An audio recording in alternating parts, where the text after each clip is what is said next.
Well, the war in Ukraine is taking center stage at the World Economic Forum in Davos, Switzerland. A lot of big news emerging over the past 24 hours, the first of which is 99-year-old Henry Kissinger. They rolled him out on stage, and he now says that Ukraine should join NATO. That's, of course, a big flip-flop on his previous position that Ukraine should negotiate peace and give up land, give up the Donbass. Well, that's concerning. And then we heard from Finland's prime minister that Putin is irrelevant, and the only way for this to end is for Ukraine to win and also retake land. Listen. We don't know when the war will end, but we have to make sure that it will end Ukrainians win. I don't think that there's any other choice. If Russia would win the war, then we would only see decades of this kind of behavior ahead of us. I think other countries are looking very closely what is happening now in Ukraine. And if Russia would win, then it would send a message that you can invade another country, you can attack another country, and you can gain from that. So if that's not enough, they seem to be on the same page that Ukraine has to retake its land here, all of these elites. The United States and its allies are set to increase the amount of weapons that we're sending to Ukraine. Joining us now is former UN Weapons Inspector, United States, and former U.S. Marine, Scott Ritter. Scott, welcome back to the show. Good to see you. Thanks for having me. Let's start with NATO. Let's start with that point from Henry Kissinger, who a lot of people made a lot of noise about 8 months ago, 7 months ago, when he came out and said, no, like they should negotiate peace, give up 20% of their land, be done with it, because otherwise they'll be basically eliminated as a country. Why the flip-flop, do you think, on this major point?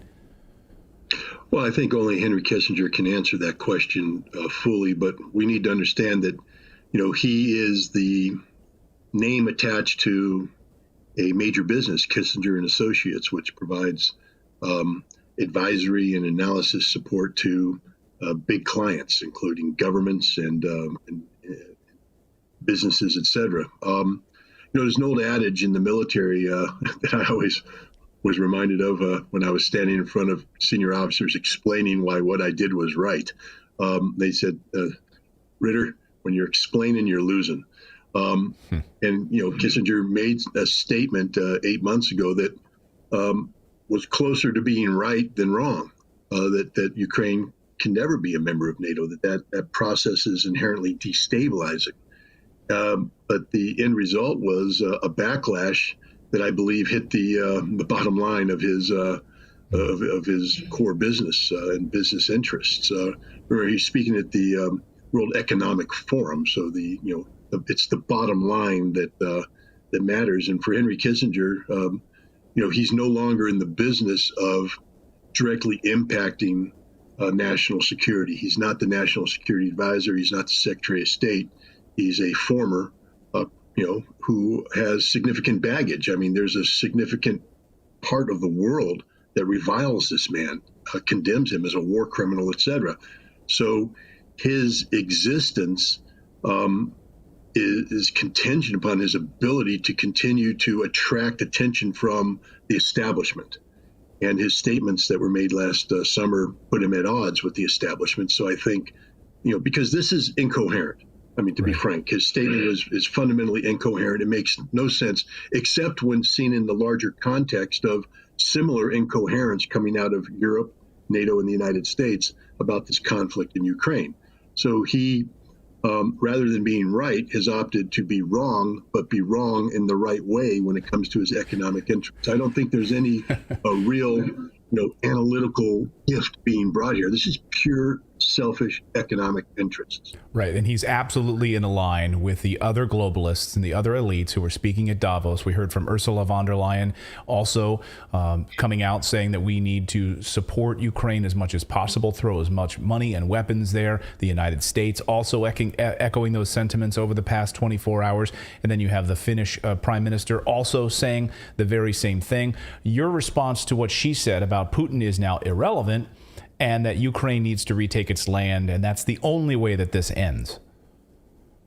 I don't mean to be too cute here, too flippant, but there's really no other response, because they're not serious people.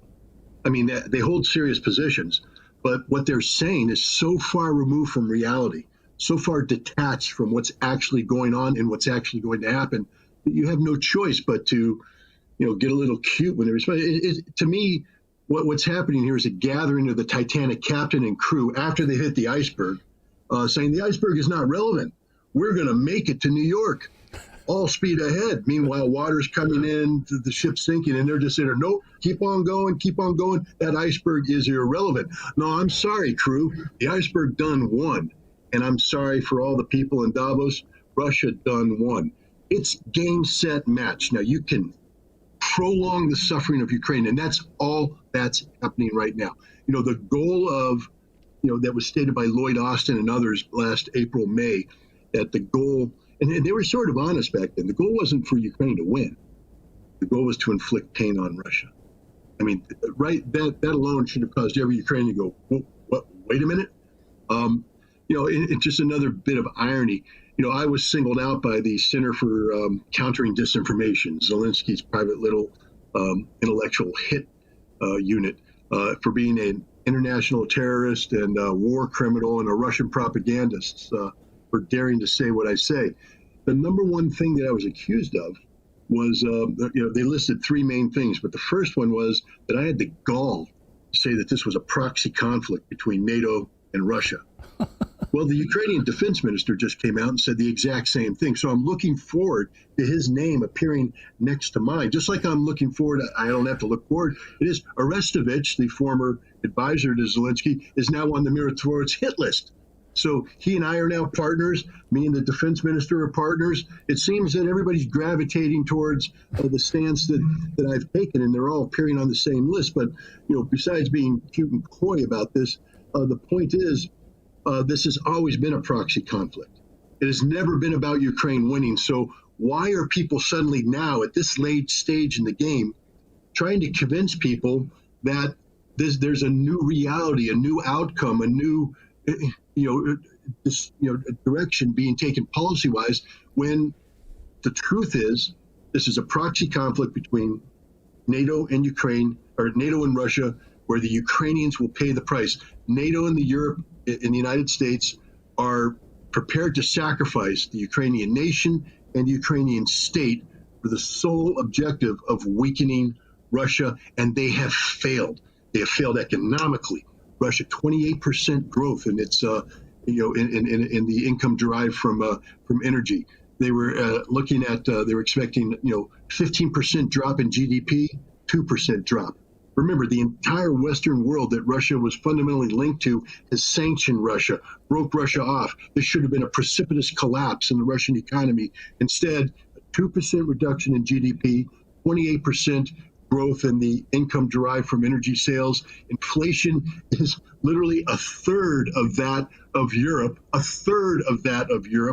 The Russian economy is firing on all cylinders going forward, not just firing on all cylinders, but firing on cylinders in a way that not only sustains civilian economic growth, but they've expanded defense industry production.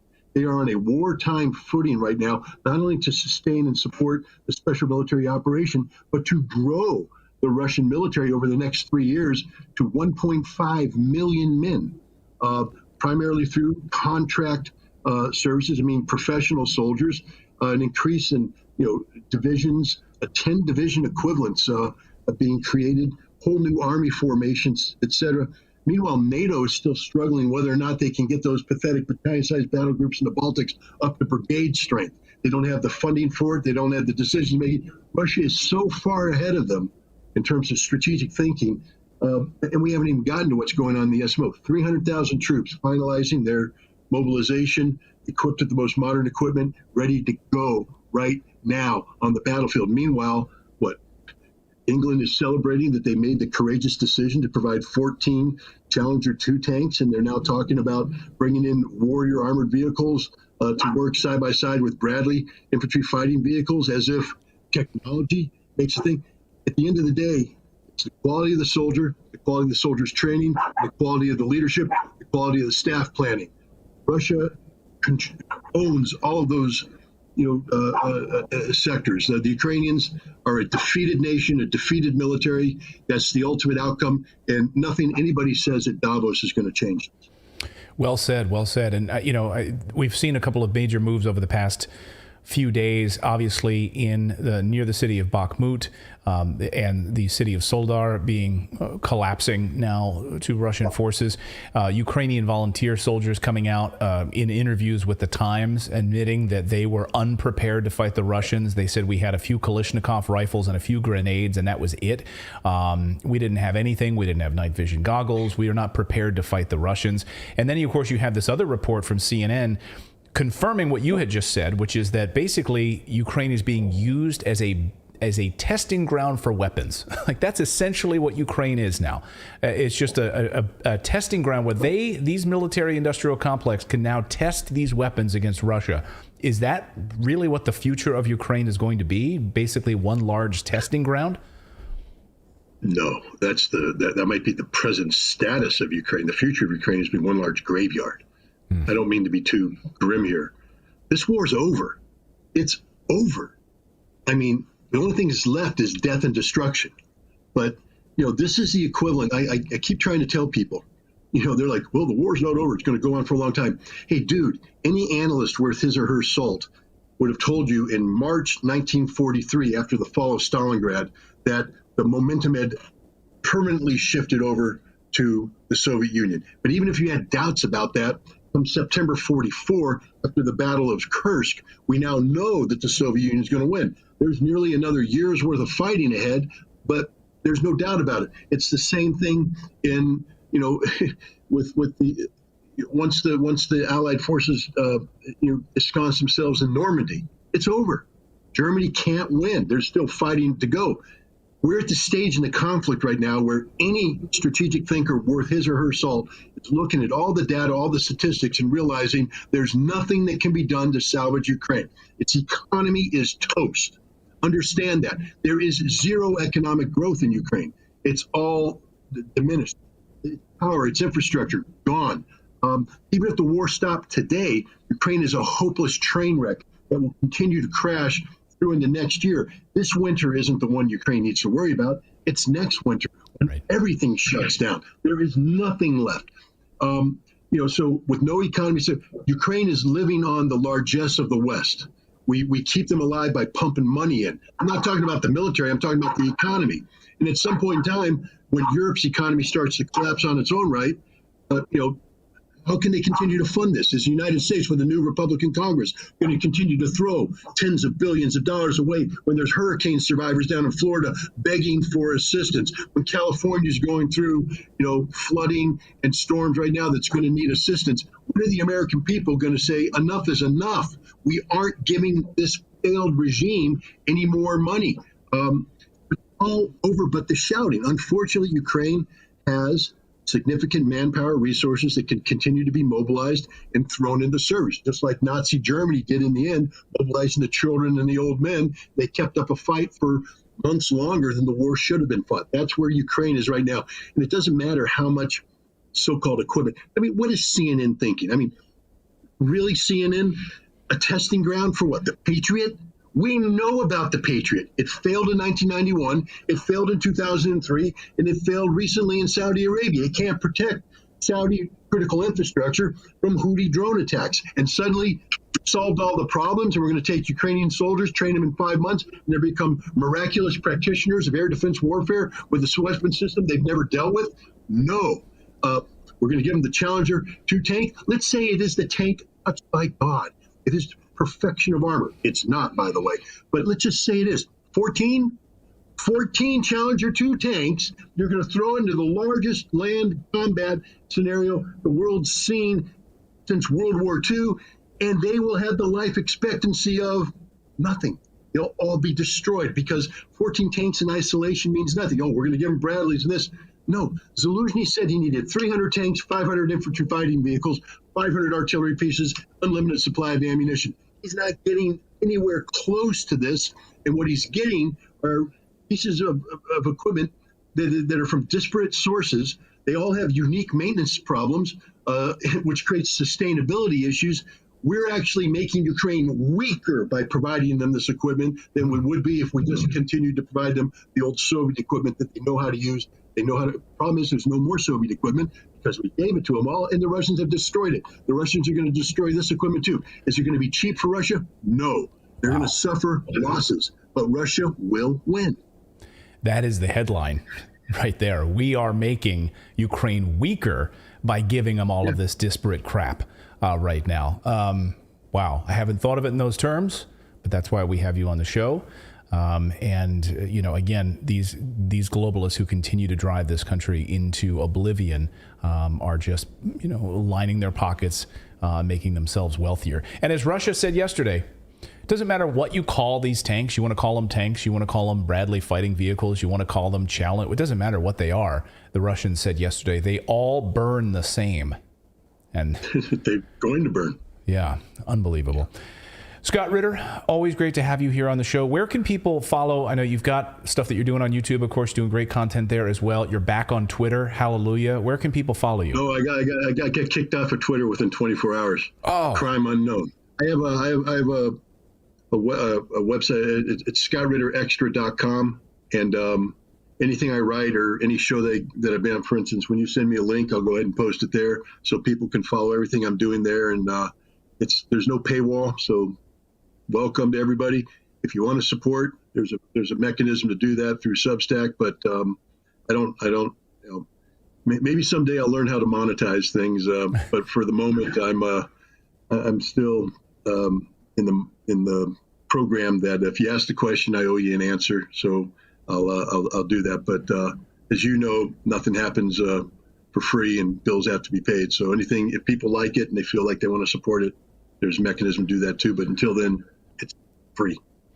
Well, we've got a large audience here, so our audience loves having you on. Please go support what Scott does, his great reporting, his great analysis. Go to scottritterextra.com and support through a Substack and subscribe. We'll have links to your work in our description below as well. So, Scott, great to see you. Happy New Year to you. Thanks so much for your analysis and joining us here on the show.